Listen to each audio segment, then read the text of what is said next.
Olá, tudo bem com você? Sou a professora Suzy e nós vamos dar início à nossa segunda aula de Planejamento e Inteligência de Marketing, onde nós vamos estudar o comportamento do consumidor e como esse consumidor se comporta para fazer as suas escolhas de compra, de que maneira e quais estratégias que ele utiliza para poder comprar. Ele não simplesmente vai lá e compra, a gente não acredita que isso é um processo natural. Pode até ser rápido, mas foram vários passos, várias etapas que ele percorreu até ele tirar o dinheiro do bolso e comprar. Ou talvez nem tirou o dinheiro do bolso, né? Então temos que considerar que pode ter sido cartão. Mas para que ele tenha realizado essa compra, ele percorreu um caminho. Ele fez. Tem umas pessoas que levam mais tempo, outras levam menos tempo, mas que esse caminho acontece. Para alguns, pouco mais rápido, para outros um pouco mais demorado. Então vamos contextualizar a nossa aula para que a gente possa entender o que nós vamos trabalhar? Então, dentro desse planejamento e inteligência de marketing, dentro dessa unidade de comportamento do consumidor, nós vamos estudar 4 grandes unidades, subseções, que é a tomada de decisão do consumidor, aquele momento que ele toma a decisão, quais são os passos, as estratégias, o caminho que ele percorre. Ao mesmo tempo, vamos analisar a cultura do consumo. Existe essa cultura, da onde que vem, como que ela se forma, o estilo de vida do consumidor, como que é o estilo de vida, quais são os comportamentos desse estilo de vida e o comportamento do consumidor online. O comportamento do consumidor online é um pouco diferente do consumidor físico, então tem que levar em conta também. E nós vamos utilizar como situação para podermos entendermos a nossa realidade a Casa do Pão de Queijo. Por que a Casa do Pão de Queijo? Ela foi fundada em 1967, ou seja, ela tem 53 anos, pelo engenheiro Mário Carneiro. Sabe aquela fotinha que aparece na logo da empresa? É a mãe dele, a dona Artêmia, uma mineira de Monte Claro. Em 1987, ou seja, 20 anos depois, a empresa ela abriu a sua franquia, ela se tornou uma franqueadora. E a partir do momento que ela se tornou uma franqueadora, ela começou a analisar, falou assim: por que não? Desde a abertura da primeira loja lá no Largo do Aroucho, no centro de São Paulo, até essa fase de abertura de franquia, ela resolveu o quê? Ela percebeu que ultimamente seria interessante ela abrir uma filial em Nova York, nos Estados Unidos. Pessoas com consumo diferente, com cultura diferente, até uma linguagem diferente. Então, o que nós tínhamos? Nós temos aqui como base uns consumidores que são descritos como workaholic, eles são viciados em trabalho, eles estão acostumados, eles gostam de comer fast food gordurosos, eles têm uma vida agitada e ao mesmo tempo eles são bastante informados. Então nós vamos sair de um cenário tradicional, de um comportamento que a empresa já conhece tradicional, para um outro cenário. Então a empresa está numa situação que ela olha assim: preciso conhecer esse meu público. Eu tenho um público diferente. No Brasil, as pessoas estão acostumadas a ter um horário muito demarcado para o almoço. Você pode almoçar 11 horas, meio-dia, 1 hora, 2 horas, mas nós temos 1 hora de almoço, 1 hora e meia, dependendo da pessoa, até 2 horas. Nos Estados Unidos, eles dão muito mais importância para o café da manhã e para algumas situações para janta, que eles vão simplesmente fazer o quê? Eles vão comer muito rápido no almoço deles. Então, tem um almoço mais ou menos em torno de 15 minutos. É uma discrepância. Então, nós temos um consumidor diferente, hábitos diferentes, uma cultura diferente, que a empresa tem que levar em conta. E a partir daí ela fala o quê? Vamos conhecer esse consumidor. Por que não? Então, nós temos não que pensar na barreira existente ali para abrir essa filial, mas no que ela pode aprender e, através dessa aprendizagem, adaptar os seus produtos para lançar no mercado americano e ter um grande crescimento e alavancar cada vez mais essa empresa.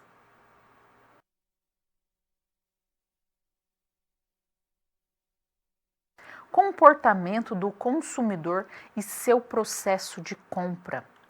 O comportamento do consumidor, nós não podemos analisar que ele é simples, direto. Não.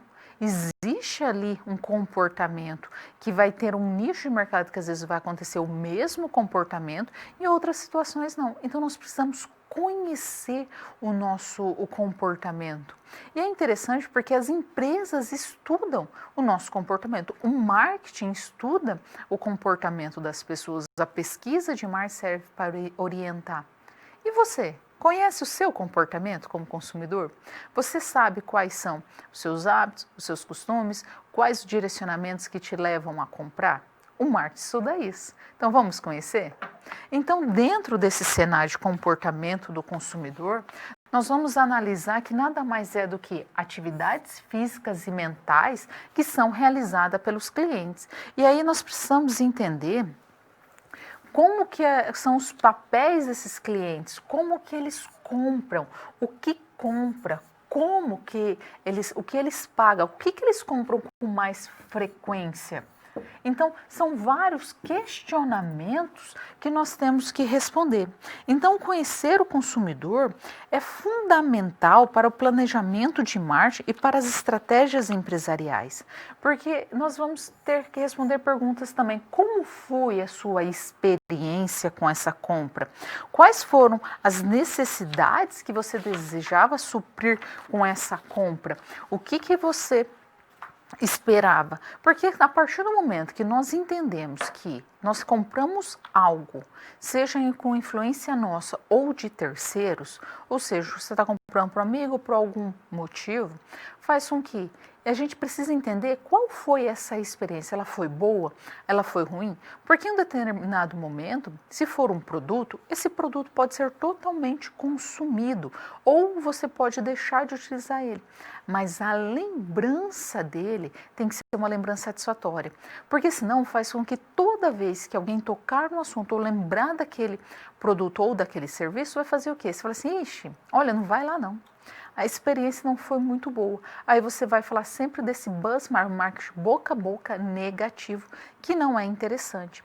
Então, a partir do momento que a gente começa a entender por que estudar o consumidor e quais seus hábitos, seus costumes, nós começamos a entender o processo de tomada de decisão. Quais são essas etapas que acontecem para a tomada de decisão? Primeiro, uma decisão de compra. Primeiro, o que nós temos? Um tomador de decisão. Quem é esse tomador de decisão? É aquela pessoa que vai realizar a compra. A partir do momento que nós temos esse tomador de decisão, nós temos as consequências sobre aquela escolha dele.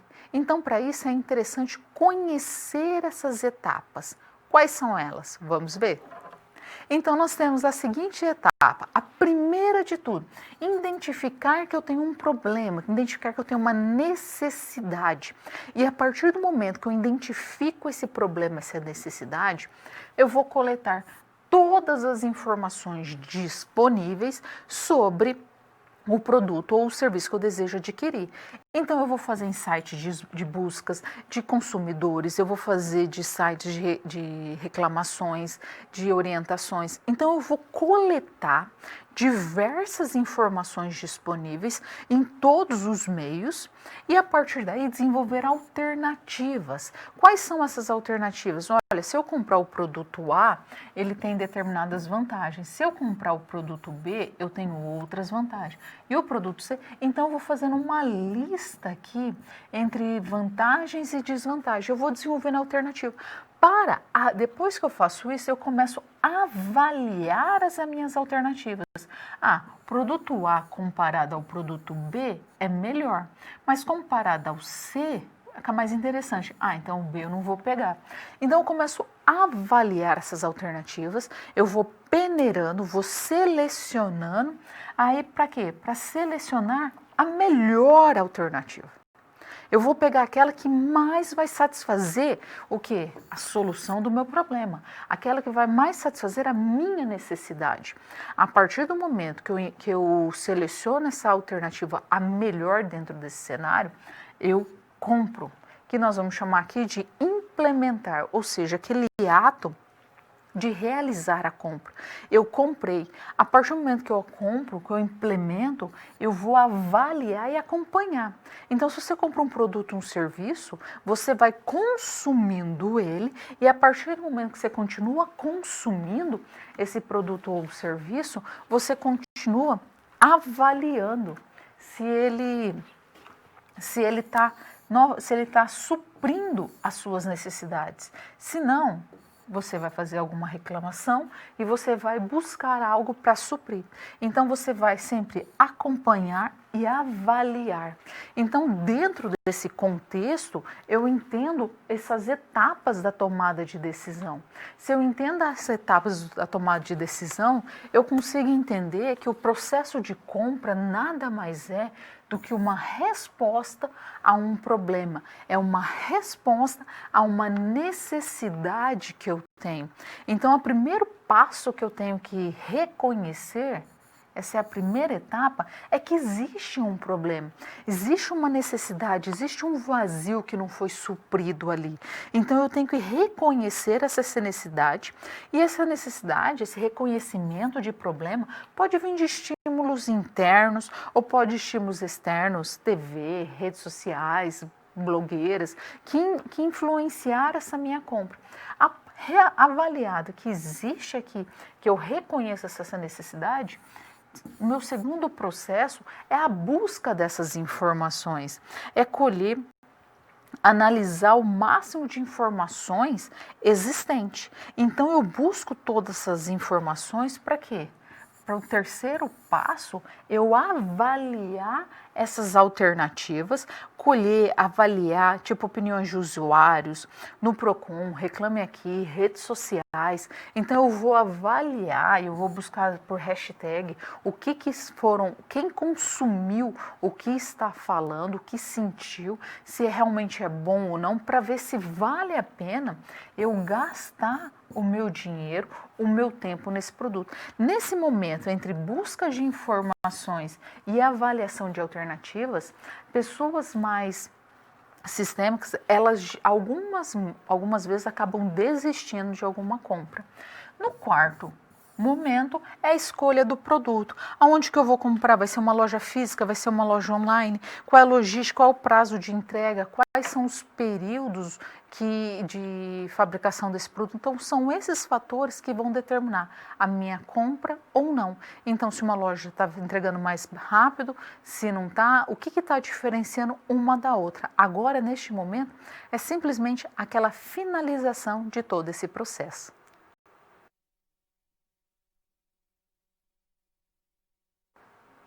Modelos mentais e pesquisa de mercado. Por que modelos mentais? A forma como nós vimos o mundo, a forma como nós interpretamos é diferente. A minha é diferente da sua.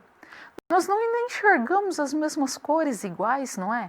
Cada pessoa enxerga uma cor numa intensidade e diferença. Pode ser vermelho, mas um vermelho um pouco mais intenso, menos intenso. Então, os modelos mentais nos ajudam, dentro do planejamento de marketing, entender por que uma pessoa fez uma determinada escolha e outra pessoa fez outra escolha. O que levou a essas escolhas? É preciso entender, porque dependendo da situação, são completamente iguais a situação, o ambiente, e as pessoas fazem escolhas diferentes. Por quê? Porque nós não somos iguais. Então, a primeira etapa que o marketing entende isso é que cada pessoa tem características e necessidades únicas.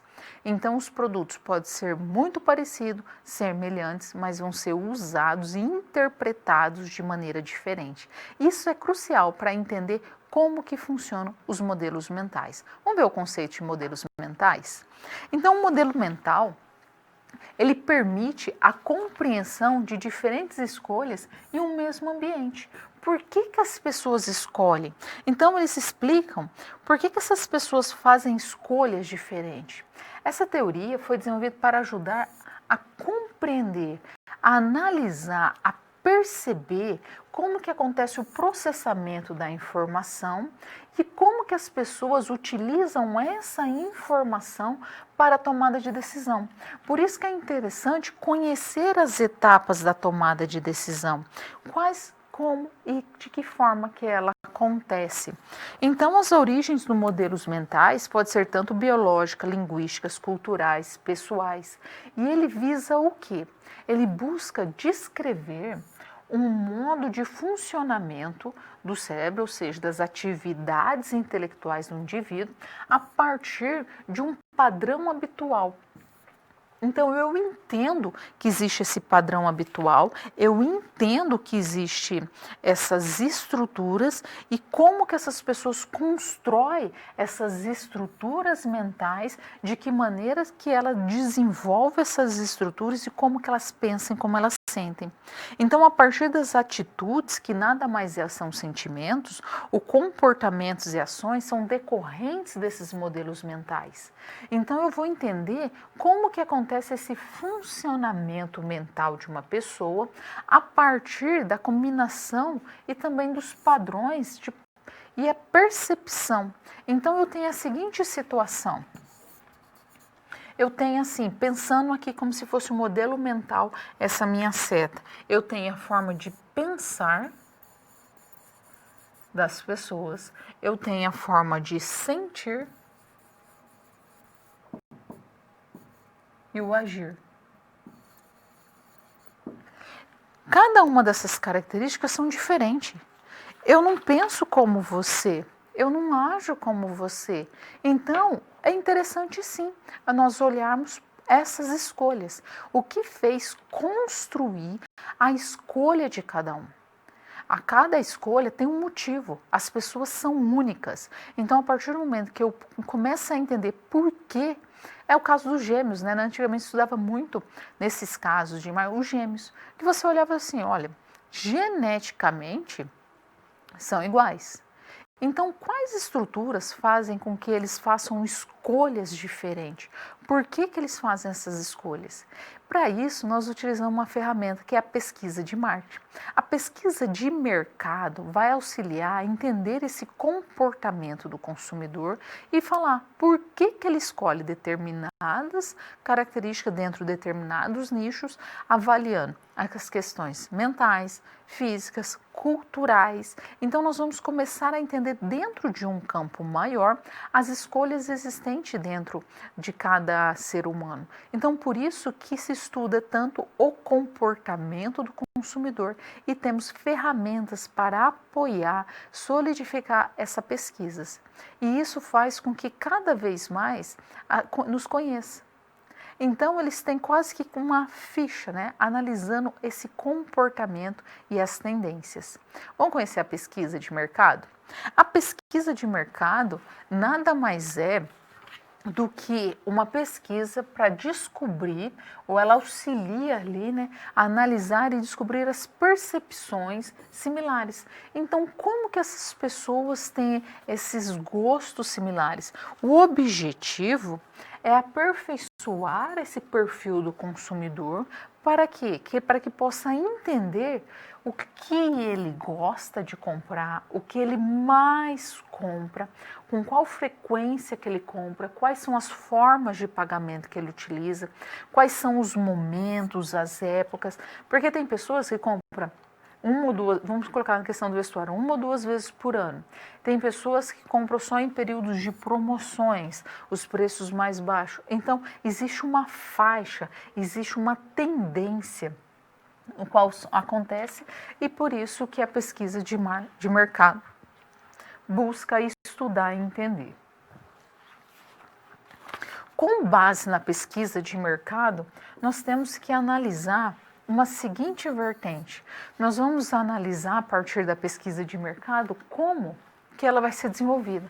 Ela vai ser desenvolvida por alguns fatores. O primeiro fator é o conhecimento, depois a definição do mercado, o mix de marketing e as estratégias de acesso ao mercado. Porque o objetivo da pesquisa de marketing, ela nada mais é do que uma ferramenta que vai auxiliar, vai permitir que o planejamento, realize o planejamento, a coleta, a análise dos dados de um determinado empreendimento. A partir do momento que eu analiso e coleto esses dados, eu estou começando a gerar informações. Então, meu objetivo objetivo é gerar conhecimento. Para gerar conhecimento, eu preciso gerar informações, e a partir do momento que eu gero conhecimento sobre esse mercado e seu público, então eu tenho uma definição de mercado aqui. Eu busco identificar as oportunidades existentes no mercado externo para reduzir o risco da tomada de decisão. A partir do momento que eu analiso o conhecimento e a definição de mercado, eu vou utilizar um mix de marketing, produto, preço, praça e promoção, e também as estratégias de acesso a esse mercado para que eu possa mostrar ao consumidor as vantagens de adquirir determinados produtos e determinados serviços. É exatamente isso que as empresas fazem. Pode reparar, existem diversas pastas de dente, vários produtos são similares, mas a propaganda, as estratégias que ela utiliza é diferente para um público, para outro público. Entender essas estratégias e perceber essa influência é crucial para as empresas, porque elas vão olhar, olha, eu estou focado nesse público, eu quero entender esse outro público, então elas vão focar nos nichos de mercado e através da geração de conhecimento que elas conseguiram adquirir a partir, né, dessa pesquisa de mercado que ela realizou.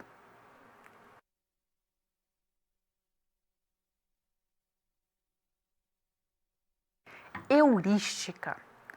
Por que devemos estudar a heurística? A heurística, o interessante da gente entender é que ela parte da ideia que se eu tenho um problema grande, se eu tenho uma solução, se eu tenho uma situação que eu preciso resolver grande, então, e é difícil, vamos dividi-las em pequenas partes e vamos começar a resolver cada uma dessas partes, porque depois eu tenho esse todo resolvido. Então vamos pensar que eu vou lançar uma campanha para a venda de um carro. Então eu tenho que ir desmembrando, entendendo como que eu vou fazer, qual é o público, qual é a faixa etária, qual é o preço, o que eu espero, quantas unidades vão ser vendidas. Então eu vou entendendo como que eu posso simplificar para que o processo de compra seja mais simples. As empresas fazem isso constantemente. Ela toma parte da nossa decisão de compra. Sabe aquela situação que não é para a gente ir no mercado quando nós estamos com fome, porque daí nós saímos comprando tudo? Qualquer coisa que oferece, aquilo se parece tão apetitoso. Por quê? Porque nós temos um fator influenciador muito grande. Pode reparar, os momentos de degustação acontecem sempre nos mesmos períodos, que é geralmente aqueles períodos entre o almoço e depois a janta, que é os períodos que nós temos mais fome, que é o que acontece nos mercados. Então, entender como que acontece a heurística faz com que nós entendamos o processo e como que é desenvolvido para simplificar um problema, uma necessidade, para auxiliar o profissional de marketing. Vamos entender a heurística? Então, a heurística nada mais é do que um processo que ele tem o objetivo de driblar a complexidade. Então, se a gente tem ali uma escassez de recursos e uma pressão muito grande para tomar uma decisão, então nós vamos utilizar a heurística. A heurística são formas intuitivas e muito rápidas, muito ágeis, que foram desenvolvidas e que ela sofre algumas interferências pessoais, porque nesse caso ela não utiliza somente a razão, ela não vai analisar a razão das pessoas na compra, mas sim a emoção e o feeling que ela sente no momento de realizar uma compra. Então nós temos que entender que a heurística é como se eu tivesse um grande problema e eu pego cada uma dessas partes e vou resolvendo. Essa vai ser a primeira, então depois eu vou resolver essa, depois essa. Então eu vou dividindo ela em partes para que eu possa resolver. Quando eu terminar cada uma dessas partes, quando eu começo a resolver elas, no final eu tenho todo o meu problema resolvido, não simplesmente uma parte. Mas como que eu fiz isso? Eu fui desmembrando, eu fui analisando. Então, quando eu tenho uma grande possibilidade, uma grande quantidade de escolhas para resolver, o que eu faço? Eu vou dividir exigindo cada vez mais essa escolha. A heurística também é conhecido como a resolução de problemas. O objetivo é encontrar soluções para um problema. Então, se eu tenho um problema muito complexo, um problema muito difícil de resolver, eu vou desmembrando ele. E a partir daí eu vou fazendo perguntas e vou respondendo para me direcionar na melhor escolha. O mercado em geral faz isso constantemente. Nós temos uma vida agitada, nós não temos tempo, trabalhamos, estudamos, realizamos diversas atividades. Para isso é o que? Existe uma demanda nossa, uma necessidade para que nós tenhamos mais tempo.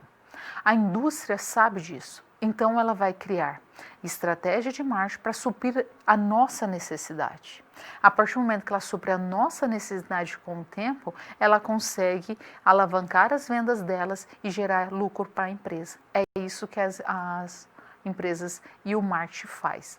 Vamos entender um exemplo de heurística, que daí fica mais fácil? Então, vamos pensar que nós temos uma seguinte situação. Nós temos uma empresa de alimentos. Essa empresa produz diversos tipos de alimentos e ela quer o quê? Ela quer auxiliar os seus profissionais de marketing a simplificar esse problema para uma resolução mais fácil. Então, o que eles decidiram? Eles decidiram lançar uma torta salgada. Então, nessa indústria de alimento, é comum desenvolver uma lista de verificação heurística para poder auxiliar a equipe de desenvolvimento de produtos. E a partir daí, ela vai comercializar e analisar se é interessante comercializar essa nova torta. Então, ela faz exatamente o quê? Ela faz perguntas. Então, ela falou assim, olha, vamos lançar essa torta, mas a pergunta é, a torta parece ser apetitosa na embalagem? Então, quando a gente olha aquela embalagem, que você fala assim, nossa, me deu vontade de consumir esse produto. Ao mesmo tempo, temos que responder também, se a torta parece apetitosa na sua embalagem, nossa, sim, então nós já temos aqui uma vantagem. Pode ser embalado que não seja danificado no trânsito, porque isso é muito comum. Aí você espera uma torta linda, apetitosa, na hora que você abre, não era aquilo que você estava imaginando. Ao mesmo tempo, ele pergunta, pode ser cozida em menos de 20 minutos? Porque nós temos que considerar aquelas pessoas que são ocupadas, então, para que essas pessoas possam comprar. Então, 20 minutos é considerado um tempo aceitável para as pessoas esperarem por um alimento. E, ao mesmo tempo, ela pergunta, possui uma vida útil de pelo menos 5 dias, desde a data de fabricação? Então, essa lista de verificação de produto auxilia os profissionais a tomar uma decisão rápida, a simplesmente isso, a tomar uma decisão mais rápida. Não falou que vai acertar 100%, não falou que é certeza, mas a partir do momento que eu utilizo uma lista de heurística e eu vou respondendo cada uma dessas questões, elas vão nos orientando a falar para o profissional, olha, compensa sim comercializar essa torta salgada. Dependendo das perguntas e as respostas que tiver, vai falar assim, acho que a comercialização não vai ser tão interessante. Por exemplo, a Colgate, que quando fala em Colgate, a primeira coisa que a gente pensa em pasta de dente e produtos de higiene bucal.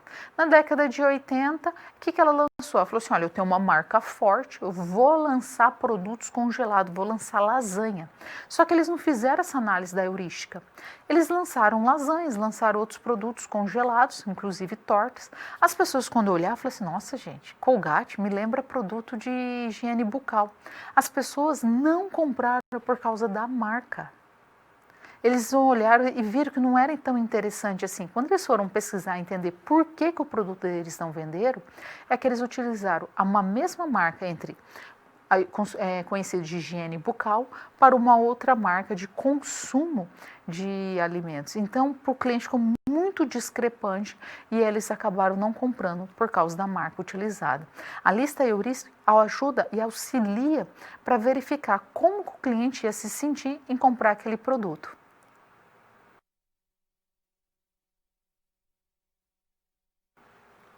Estudo da viabilidade do consumo. O que nós precisamos? Nós precisamos resolver uma situação, um problema da Casa do Pão de Queijo. O que a Casa do Pão de Queijo fez? Eles têm os produtos deles tradicionais, maravilhosos, falaram assim, gente, tantas pessoas que vêm para o Brasil gostam de pão de queijo, por que não abrir uma franquia em Nova York? A cidade que nunca dorme, a cidade agitada, que tem muitos brasileiros e outros estrangeiros também. Então eles resolveram abrir em Nova York. Mas para isso eles precisam conhecer o público. Vamos ver o desafio? Então o desafio é exatamente o seguinte: conhecer o público da casa de pão de queijo, ou seja, conhecer os consumidores dessa casa de pão de queijo que vai ser instalada em Nova York, nos Estados Unidos. Então, o primeiro passo nós temos que entender. Nós precisamos analisar os possíveis modelos mentais desses consumidores, né? Como que eles vão tomar a decisão deles. Então, análise desse consumidor, conhecer esses caminhos para a tomada de decisão. Também fazer um relatório para a casa de pão de queijo com os possíveis caminhos dessa tomada de decisão do público-alvo específico. Então, nós vamos ter que fazer um estudo de um público-alvo e fazer também um estudo de viabilidade de consumo de futuros consumidores norte-americanos, ou seja, aquelas pessoas que ainda não conhecem o pão de queijo, mas que vão conhecer. E a partir do momento que elas vão conhecer, elas vão ser os futuros. E também devemos analisar as culturas e subculturas que influenciam na tomada de decisão, verificando as estratégias locais e globais que podem ser sugeridas na casa de pão de queijo e também analisar, será que a casa de pão de queijo vai conseguir se adaptar? Ela vai sair de um ambiente totalmente tradicional, sem perder a sua essência, adaptar uma rotina, uma dinâmica estadunidense diferente da vida aqui? São Paulo é muito parecida em alguns quesitos com Nova York. Mas essa semelhança não faz com que seja igual na sua totalidade. As ações locais no Brasil devem ser as mesmas de Nova York?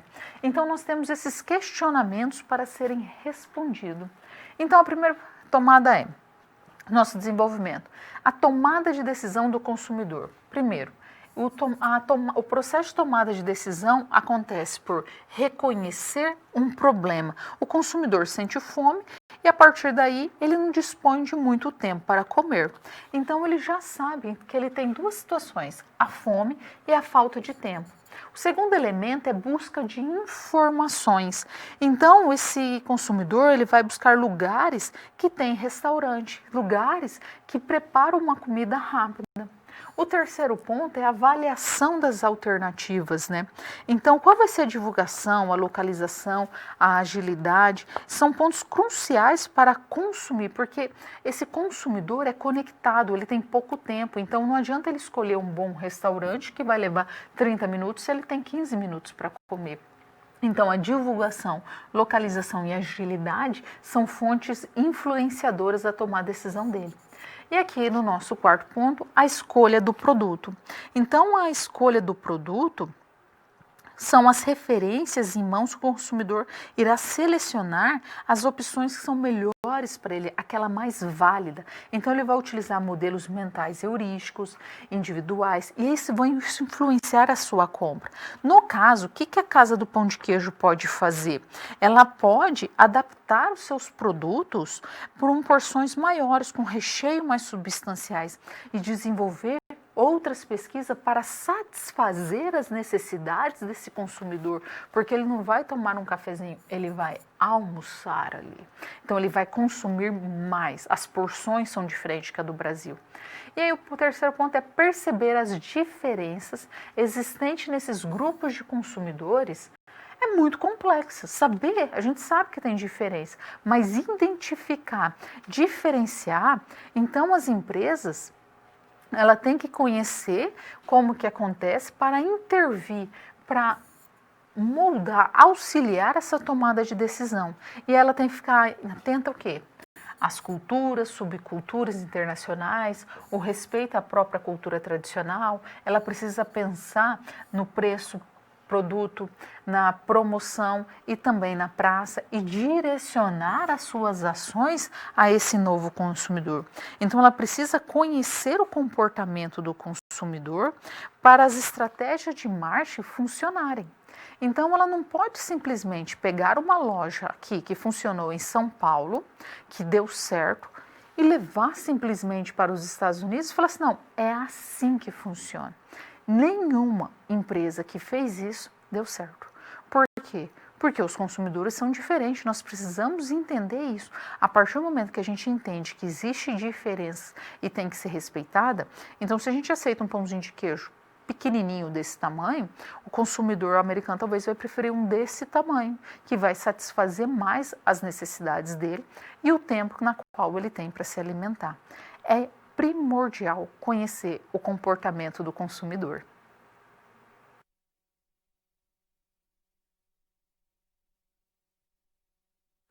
Agora, nosso momento de interação. Quais estratégias de baixo custo você utilizaria para atrair os consumidores? Manda aí as suas contribuições, que tipo de estratégia você utilizaria?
Nós podemos utilizar diversas estratégias. As redes sociais são fantásticas, porque você pode promover ali o seu produto e serviço utilizando basicamente a sua internet que você já teria ali. Aí você fala, não tem. Tá bom, mas a maioria das pessoas já tem. E aí você consegue fomentar as vendas e também auxiliar com que os outros consumidores, numa única plataforma, comente e sintam satisfeitos. Por isso que é crucial atender bem o cliente, entender os seus anseios e suprir as suas necessidades. Então não é batendo de frente, não é questionando. Qualquer plataforma hoje que nós utilizamos para fazer algum tipo de compra, você vai encontrar lá as avaliações dos consumidores. E os consumidores que vão ditar. Se você olha, um consumidor falou bem, o outro falou mal, um falou bem, outro falou mal, você já vai ficando com dúvida. Se vários falam bem, você fala assim, nossa, que bom. Agora, se outros vão falar mal, você vai falar assim, ixi, tem algum problema aí, então não é tão interessante consumir esse produto. Então, neste momento, é interessante sim utilizar as redes sociais como uma ferramenta para que pode baixo custo para promover as vendas e fazer uma promoção também do produto, uma divulgação dos produtos. É comum as pessoas hoje em dia procurarem nas redes sociais e também procurar em sites se a empresa está conectada, se a empresa está antenada a essas novas performances. Então, se não tem um site, um único de divulgação de e-commerce, utilize as redes sociais. Ela é uma excelente ferramenta para desenvolver o produto e fomentar as vendas e a divulgação.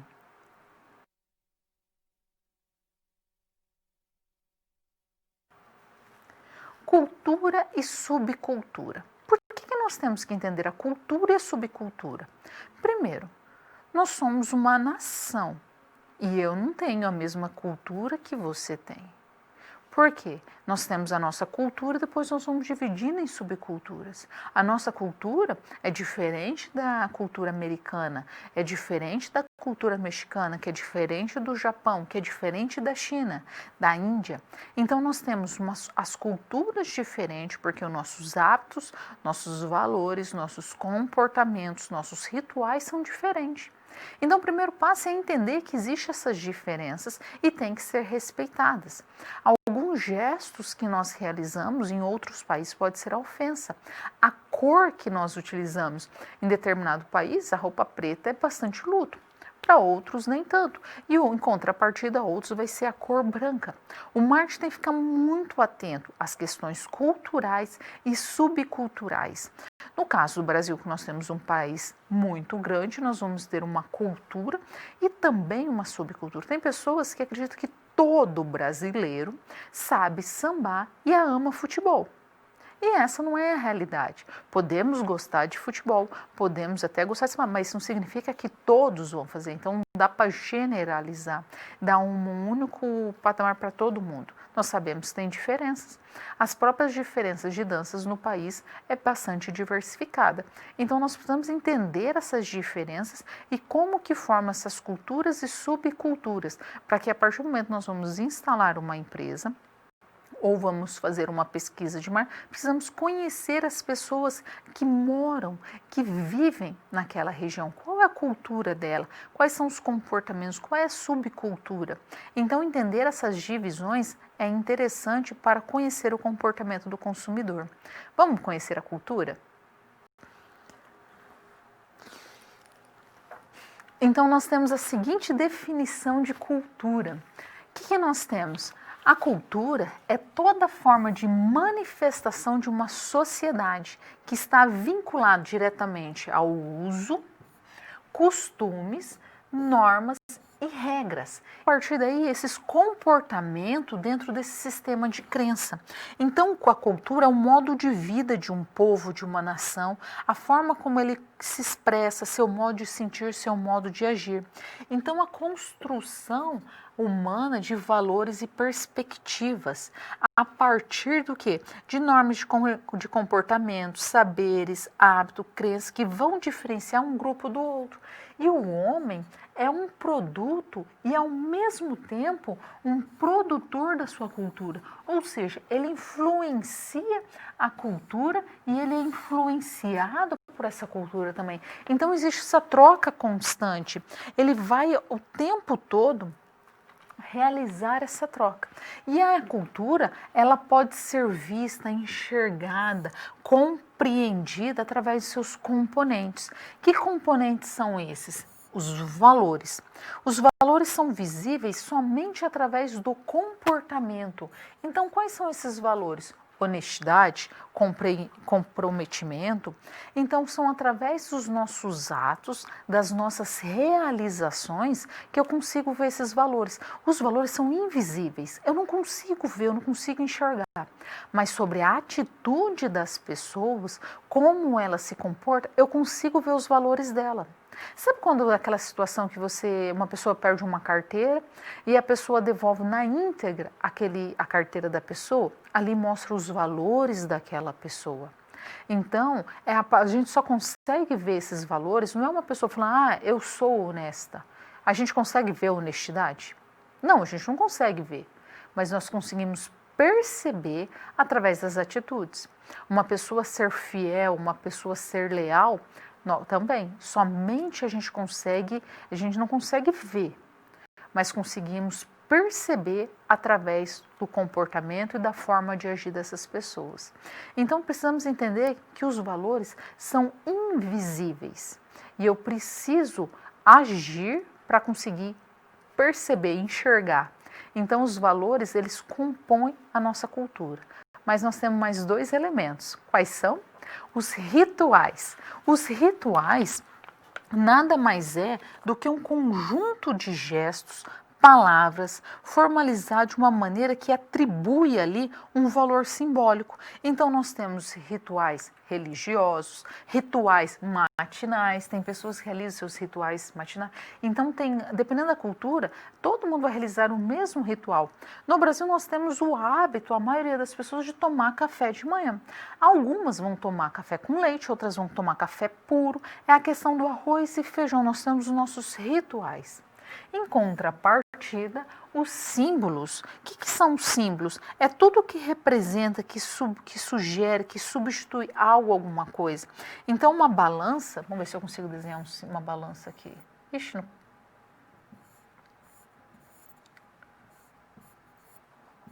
Quase foi uma balança. Quando a gente vê um símbolo de uma balança, nós já pensamos numa justiça. Quando nós vemos um pássaro, uma pomba, você já remete a uma questão de paz. Então, é nada mais que um símbolo com uma figura que representa um ser, um objeto, uma ideia abstrata. E a subcultura, ela corresponde a uma divisão dentro de uma cultura. Então, eu tenho uma cultura que pode ser dividida em uma subcultura, que pode ser dividida novamente e assim sucessivamente. Então, nós temos divisões acontecendo, subdivisões acontecendo dentro dessa cultura. Então, é o grupo diferenciado dentro dessa cultura. Para isso, eu tenho que entender que as culturas e subculturas podem ser formadas de diversas formas, grupo étnico, grupos raciais, grupos regionais, vamos colocar o gaúcho, o paulista, o capixaba, o baiano. Então nós vamos tendo ali cada uma desses grupos regionais e as suas representatividades, os grupos religiosos que nós temos aqui também. Então dentro de uma cultura grande, nós vamos dividindo cada um deles. Então nós podemos ter dentro de grupos regionais a subdivisão de pessoas no grupo religiosos, depois no grupo profissionais, grupos religiosos, católicos, evangélicos, candomblés, grupos profissionais, né? Nós temos ali os administradores, os médicos, os enfermeiros, os profissionais da área da gastronomia. Então nós temos diferentes subdivisões novamente. E aí você fala assim, quando resolver parar de fazer essas divisões? Mas cada um nós vamos ter essas subdivisões dentro da cultura.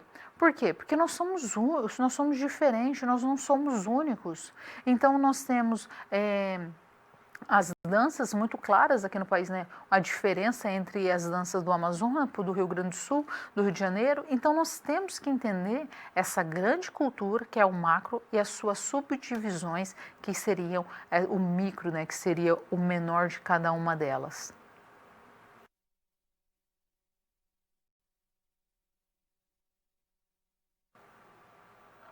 Estilo de vida. Por que nós temos que entender o estilo de vida? O meu estilo de vida é diferente do seu, não é?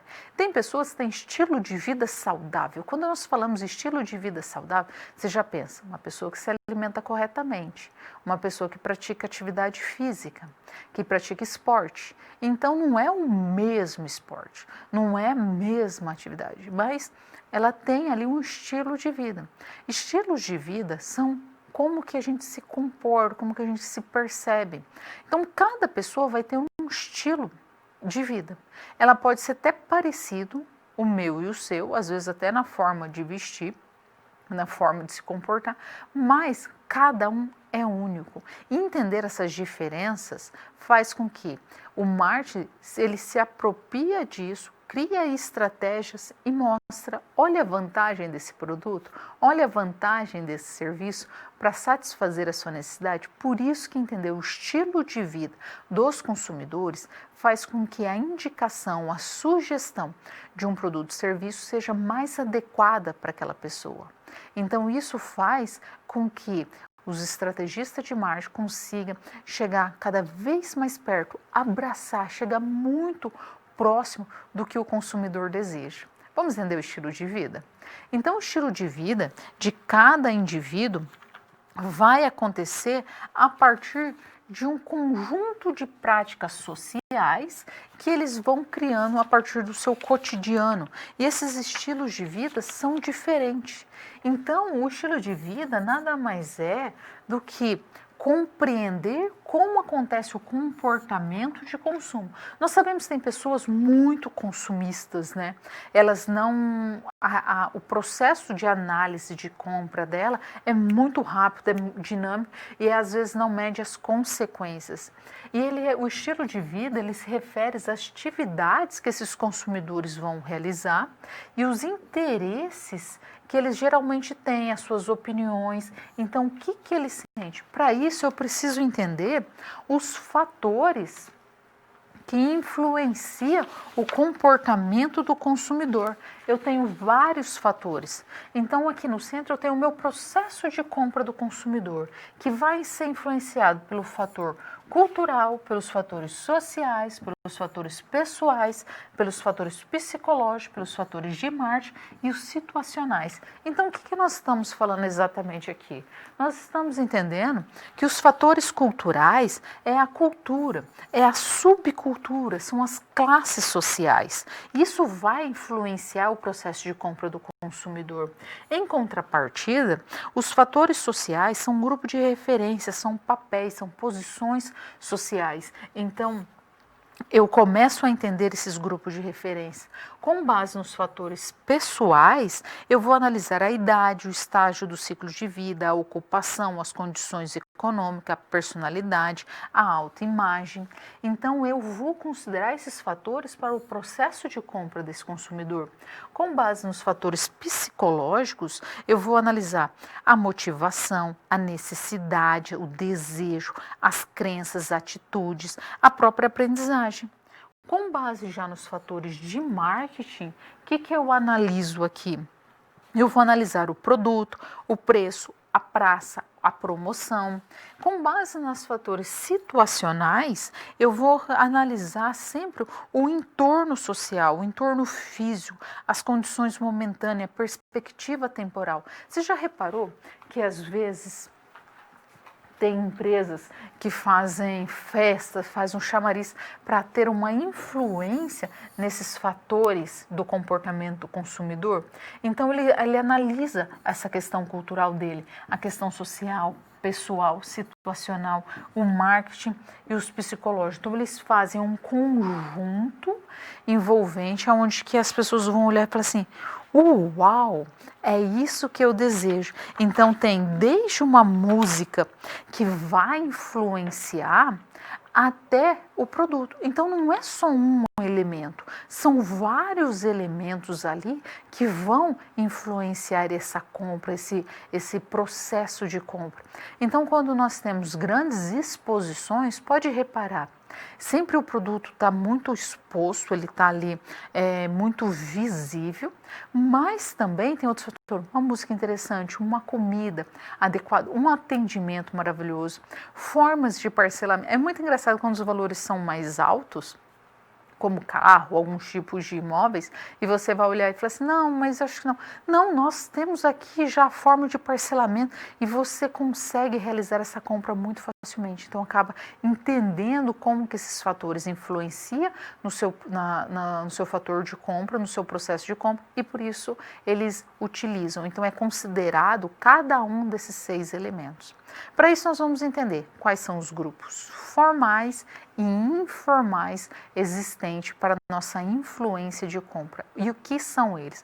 De que maneira que eles acontecem? Então, nós vamos classificar dentro de 2 grupos e desses grupos nós vamos subdividir eles e o que acontece. Vamos ver? Então, nós temos alguns grupos de afinidade. E esses grupos de afinidade vão influenciar. Então, nós temos aquele grupo que a gente considera primário, aquele grupo que é considerado informal. Se ele é informal, nós estamos falando dos nossos amigos, vizinhos, família, colegas de trabalho. Então, é comum eles acabarem influenciando nossos estilos de vida. É comum, né, ter pessoas que consomem um tipo de produto, todos da família acabam consumindo também. Já os fatores secundários, eles são considerados mais formais.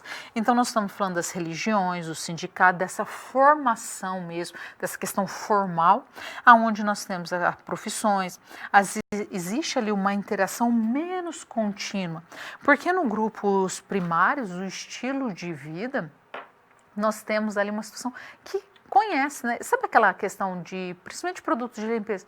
Ah, mas minha mãe comprava. Ah, minha avó utilizava.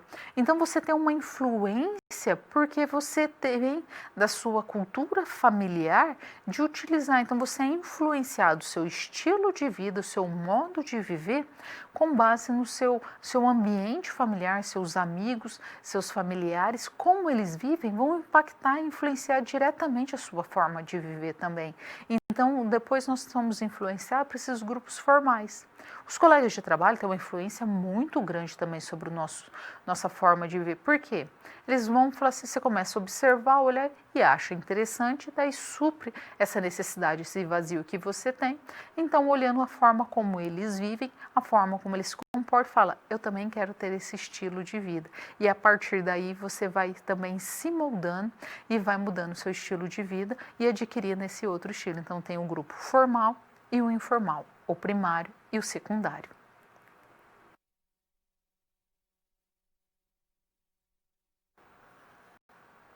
Comunicação digital e o consumidor. Nós tivemos um impacto muito forte das redes sociais na nossa forma, na nossa forma de interagir.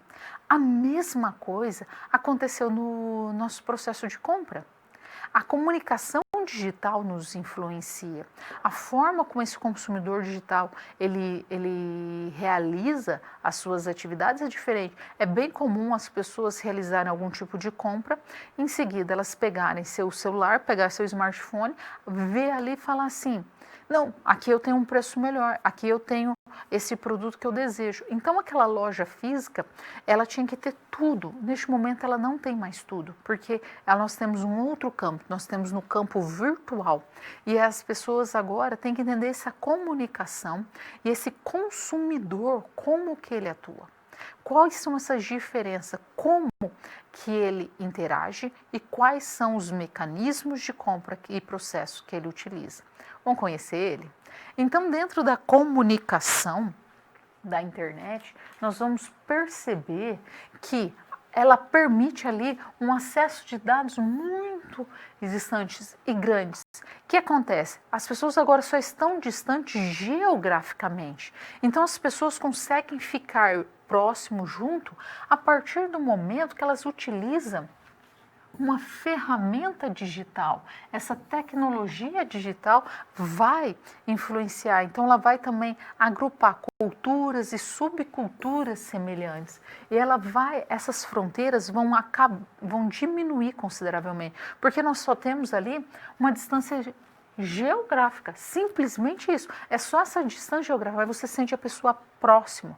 Então nós temos ali uma nova redefinição de fronteiras desse público e desse privado. Ele acaba gerando uma maior mobilidade e interatividade. Se você está conectado e está nas redes sociais, você está muito mais próximo de uma outra pessoa que você gostaria. Então, entre uma pessoa no Paraná e Santa Catarina, então nós temos uma distância geográfica considerável. Mas o que nós temos? Dependendo da tecnologia, o quanto que essas pessoas conversam e interagem, essa distância ela acaba sendo diminuída. Então esse consumidor nessa era digital, ele é um consumidor que tem um papel mais ativo, ele pesquisa mais, ele busca mais informações. É um consumidor que, dentro das 5 forças de Porter, o poder de barganha desse consumidor é muito alto, porque ele tem um poder de negociação maior. Então, esse consumidor, ele sabe como comprar. A busca de ferramenta para preços melhores, qualidade maior, é muito rápida. E ele tem uma gama ali de pessoas para ajudar ele. Então ele vai modificar no comportamento de consumo também, as formas que ele consome. Tem pessoas que não conseguem comprar nada físico se não fizeram uma busca antes daquele produto nos e-commerces. Então ele tem uma necessidade de maior transparência, ele precisa dessa transparência, ele precisa que a loja, que aquele produto seja justo, que ele tenha um bom custo-benefício, que ele tenha qualidade. Então ele busca essa transparência, ele busca essa honestidade da empresa. Então ele quer que essa empresa tenha uma maior honestidade. E aí o comportamento desse consumidor digital está pautado nesse ambiente super informativo. Então nós temos muitas informações e ele, a partir do momento que ele capta essas informações e analisa, ele vai gerar um conhecimento para ele.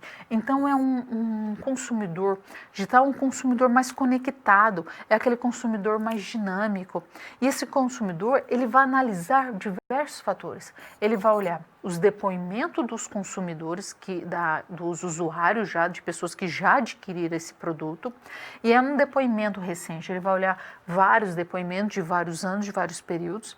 Ele vai analisar também a facilidade de troca, se é fácil de trocar, se tem taxas para trocar, então qual é o tempo que vai levar para trocar, as formas de pagamento existente. Então, se ele tem uma vantagem nessas formas de pagamento, se vai ter juros, se vai ter prazo mais estendido, se vai ter desconto, se for à vista. Ele vai levar sempre em consideração o prazo de entrega, né, esse tempo que demora para ele ter esse produto na mão dele e também o valor do frete para ver se compensa ou não compensa. Então ele vai analisando todo um desses fatores e ao mesmo tempo tem que também uma boa navegação. Essa navegação tem que ser intuitiva, tem que ser amigável. Ele tem que conseguir navegar ali na rede de uma maneira que ele realmente navegue, não naufrague, onde ele se sinta perdido, que não consegue. Então esse consumidor, ele vai analisar esses elementos, ele vai olhar se a rede é interessante, se o tempo de entrega e o valor é aceitável, a facilidade de troca e os depoimentos. Ou seja, ele vai desde o que os outros usuários que acreditam e vê o que é, a partir do momento que ele compara com as suas. Então nós temos aqui as plataformas das redes sociais, elas são impactantes, porque as empresas hoje, várias delas estão nas redes sociais. E aí, a partir do momento que essas empresas estão nas redes sociais, utiliza-se a hashtag para chamar a atenção dessas empresas. E as empresas, elas também utilizam para consultar as preferências, os hábitos, os costumes desses consumidores. Para quê? Para que ele possa aprimorar os seus produtos e serviços para ficar cada vez mais com a cara desse consumidor, para cada vez mais ficar da forma que esse consumidor deseja e espera. Para isso, ele precisa também descobrir novas formas de comunicação, de uma linguagem adequada, uma linguagem que satisfaça cada tipo de público. Então tem públicos que não vai aceitar uma abreviação, um VC como você. Não, ele prefere uma norma mais culta. Outros vai esperar uma linguagem mais rápida, mais dinâmica. Então as plataformas, elas vão consultar como que acontece elas vão mostrar essas preferências e esses hábitos para aprimorar os produtos e os serviços e de que maneira que eles vão utilizar cada uma dessas formas. Então, o que eles fazem? Ele vai olhar para esse consumidor, qual é a faixa etária desse consumidor e o que ele espera. Então, eu não vou poder fazer uma postagem única, fazer tudo. Não, ele vai ter que conversar diferente para cada um dos seus públicos. Se é uma empresa que utiliza produtos para geração X, Y e Z, então ele vai ter que ter uma linguagem para X, Y e Z. Para cada uma delas, não pode utilizar uma única forma, porque são pessoas que têm diferenças ali e espera ser tratada diferente.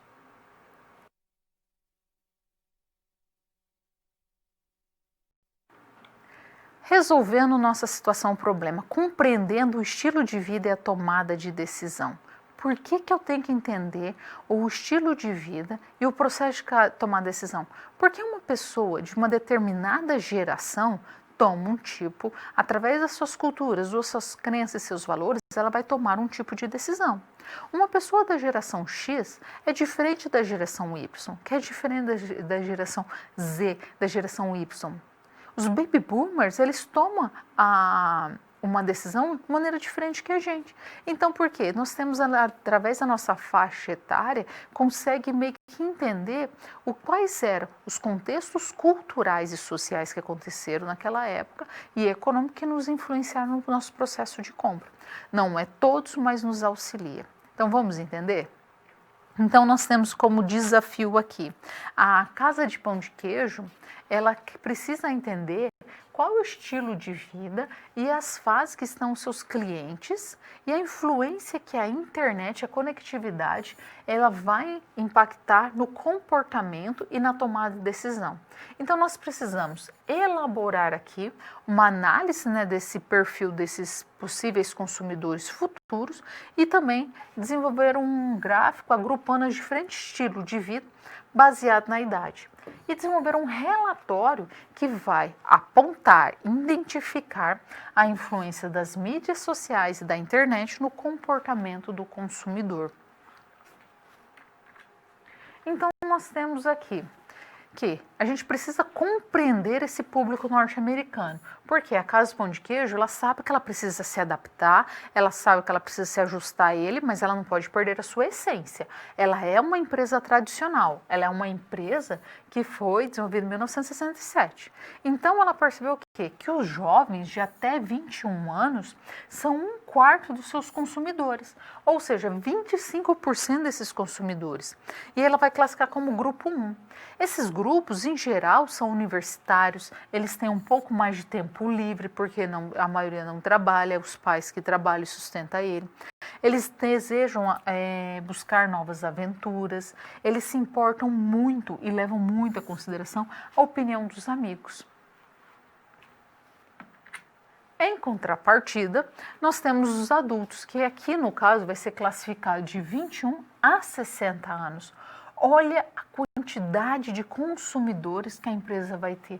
Mais de 50% são os adultos de 21 a 60 anos. Para ser mais exato, 60% dos seus consumidores são pessoas de 21 a 60 anos. São pessoas que já trabalham, são pessoas que têm dupla jornada, cuida da família, ele tem diversas obrigações e eles se preocupam muito com a opinião e o sustento da família. Então, são pessoas que eles vão classificar como grupo 2, essas pessoas têm um estilo de vida diferente do grupo 1. Em contrapartida, nós temos o nosso grupo de idosos, que é o nosso grupo mais reduzido. São as pessoas acima de 60 anos. Eles correspondem apenas a 15% dos consumidores. Então, nós temos que são grupos que estão em ascensão, eles têm uma qualidade de vida maior, então as pessoas estão cada vez mais demorando, vivendo mais, né? Elas estão envelhecendo mais, então essas pessoas têm através da sua qualidade de vida, uma vivência maior.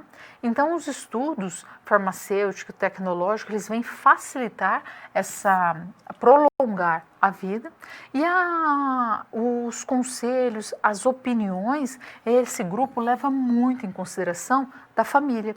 Então eles vão analisar esses conselhos e eles escutam sua opinião. Então dentro da classificação nós temos como liderança o grupo 2, o grupo 1 e o grupo 3. O grupo 2 com 60%, o grupo 1 com 25% e nosso terceiro grupo aqui, que é do idoso, com 15%, formando a nosso perfil do nosso consumidor. E dentro desse relatório, nós temos a seguinte situação: os usuários, eles ganharam mais poder e autonomia, porque eles não têm ali eles têm mais força atrás da tela, né? Então eles comentam mais, conversam mais, eles trocam mais. E a partir daí eles acabam gerando informações nessa mídia digital, que vai orientar, que vai servir de base para a tomada de decisão de outros usuários, de outros consumidores. Então, se essas informações forem positivas, a possibilidade de aumento é maior. Se forem negativas, tem uma queda considerável. As pessoas sempre vão buscar conforto, rapidez, agilidade e segurança. Se elas não sentirem isso, elas não vão realizar a sua compra. Então elas precisam se sentir seguras, elas precisam se sentir protegidas e elas precisam que sanem todas as dúvidas dela. E a internet e as mídias digitais, elas influenciam na tomada de decisão. E a partir do momento que existe essa influência, as empresas têm que ficar atentas aos desejos e às necessidades. Por isso que é interessante estudar a cultura, a subcultura, a idade e a ocupação. Por quê? Porque nós entendemos que a internet, ela mudou a forma de comunicar e a forma de consumir desses consumidores. Então, por isso que esse impacto tem que ser analisado e como que ele se desenvolveu e como que ele se formou.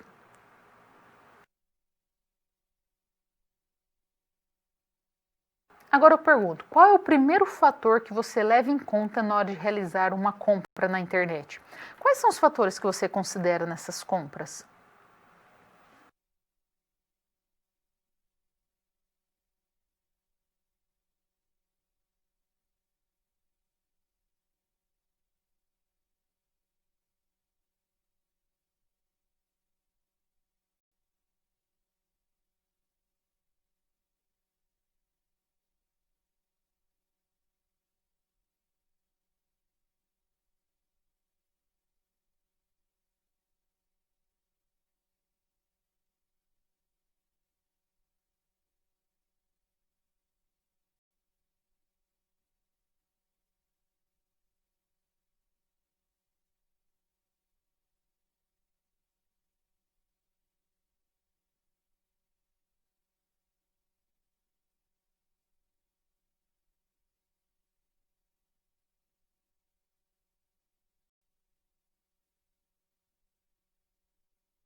São diversos fatores que fazem com que leve em consideração o momento de compra.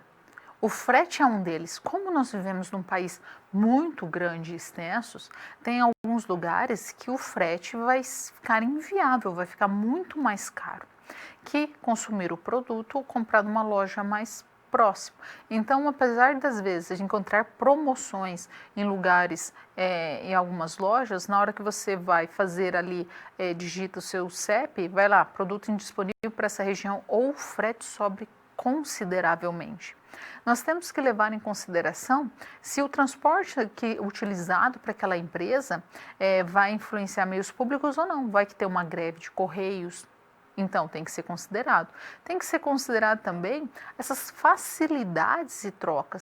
Então, na minha opinião, um dos fatores que a gente tem que primeiro considerar é se eu tiver algum problema, quais tipos de solução que a empresa oferece. Estorno do dinheiro? Quais são essas possibilidades? Quais são os mecanismos que a empresa utiliza para solucionar o problema do cliente? Porque problema nós sabemos que vai existir, mas a agilidade, os meios de comunicação, quais são os utilizados? Tem horários definidos? Ele acontece 24 horas, então como que a empresa vai solucionar o meu problema? A partir de entendendo esse fator macro, que eu vou olhar preço, o produto eu já escolhi no caso, né? Eu vou olhar o preço, o frete, então as outras formas. Porque se a empresa não tem uma comunicação ágil e eu não consigo trocar ou cancelar rapidamente, já fica um pouco estranho e a partir daí você tem alguns entraves, né? Já tem alguns bloqueios para solucionar o seu problema.